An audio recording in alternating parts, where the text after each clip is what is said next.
এবার আরজিকর কাণ্ডের বিচার চেয়ে পথে নামল ধর্মীয় সংগঠন। আরজিকর মেডিকেল কাণ্ডের ঘটনায় সুবিচারের দাবিতে রাজ্য জুড়ে চলছে প্রতিবাদ। রবিবার সেই একই দাবিতে পথে নামলেন বিভিন্ন ধর্মীয় সংগঠনের সমর্থকরা।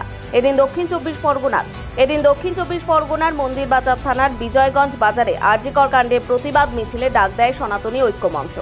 উদ্দেশ্য হচ্ছে পশ্চিমবঙ্গে যে হিন্দু সমাজ তথা ভারতবর্ষের যে হিন্দু সমাজ, এই সমাজকে ঐক্যবদ্ধ করা। আমাদের হিন্দু সমাজের ওপর দেশীয় ষড়যন্ত্র চলছে। এদেশের তথাকথিত কিছু মানুষ যারা হিন্দুত্বের বিরোধিতা করে এবং সারা ভারতবর্ষে হিন্দু ধর্মকে ধ্বংস করার জন্য যে আন্তর্জাতিক ষড়যন্ত্র চলছে, এর বিরুদ্ধে গর্জে ওঠার জন্য, হিন্দু সমাজকে যাতে আমরা ঐক্যবদ্ধ করতে পারি তার জন্য এই প্রোগ্রাম। এদিন বিজয়গঞ্জ বাজারের কুলপি রোডে ধর্মীয় সংগঠনগুলির সদস্য, সমর্থক ও কর্মকর্তারা এই প্রতিবাদ মিছিলে পা মেলান। মিছিল শেষে সনাতনী ঐক্য মঞ্চের আয়োজনে শ্যামাপ্রসাদ অনুশীলন কেন্দ্রের পরিচালনায় একটি সভা অনুষ্ঠিত হয়। সেই সভায় সীমান্ত চেতনা মঞ্চ, ভারত সেবাশ্রম সংঘ, হিন্দু সুরক্ষা বাহিনী, হিন্দু জাগরণ মঞ্চ সহ অন্যান্য সংগঠনের প্রতিনিধিরা উপস্থিত ছিলেন।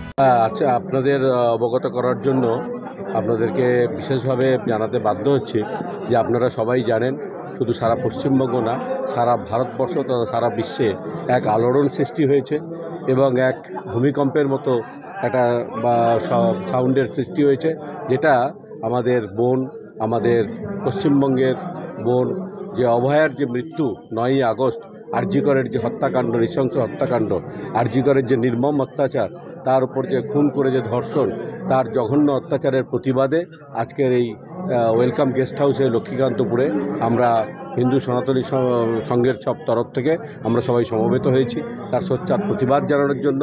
এবং আমরা উই ওয়ান্ট ফর জাস্টিস যে ধ্বনি আজকের বিশ্বের চারিদিকে আকাশে বাতাসে যেটা কেঁপে উঠছে, তার জন্য সেই ধ্বনির সঙ্গে আমরা সুরে সুর মিলিয়ে আজকে আমরা কাঁধে কাঁধ মিলিয়ে রাজপথে নামতে বাধ্য হয়েছি।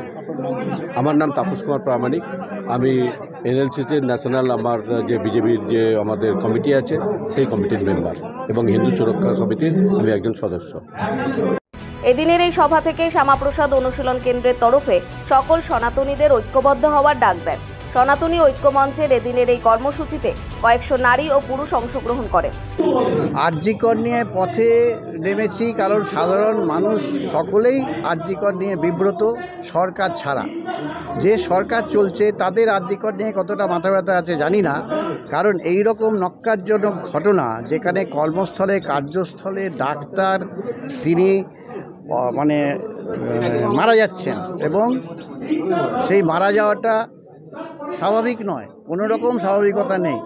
তিনি কর্মস্থলে কর্ম করতে করতে সুস্থ সুন্দর মানুষটা তিনি সকালবেলা তাকে যেভাবে পাওয়া যাচ্ছে, তারপরে সেই ঘটনা তদন্ত না করে, সেই ঘটনার আসল বিষয়টা প্রকাশ্যে না এনে যেভাবে সরকার ওটাকে ধামাচাপা দেওয়ার চেষ্টা করছে, পুরো সমাজ এটা বিদ্রোহ করে উঠেছে। কারণ এই সরকার সমাজের প্রতিনিধিত্ব করছে না, এই সরকার একটা কায়েমি স্বার্থ, একটা নিজস্ব কোনো এজেন্ডা, সেই এজেন্ডা পরবর্তীকালে আরও যে আমরা খবর দিয়ে জেনেছি সেটা একটা আন্তর্জাতিক এজেন্ডা, ভারতবর্ষকে দুর্বল করবে।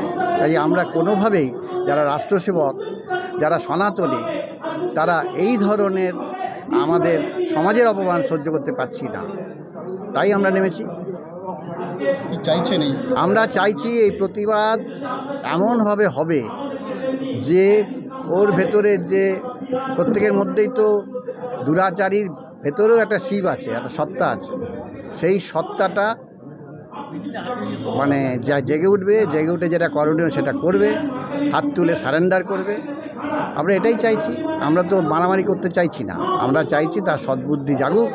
তিনি সরকারের যিনি হেড, যিনি সব রকম মন্ত্রী, স্বাস্থ্যমন্ত্রী, উনি স্বরাষ্ট্রমন্ত্রী, তিনি মুখ্যমন্ত্রী, আর তিনিই নাকি সব কিছুর হেড, তিনিই সব কিছুকে চালান, আর বাকি মন্ত্রীদের কোনো ভূমিকা নেই। তিনি আমলাদের চালান, পুলিশদের চালান, তারা তার সুরে কথা বলে।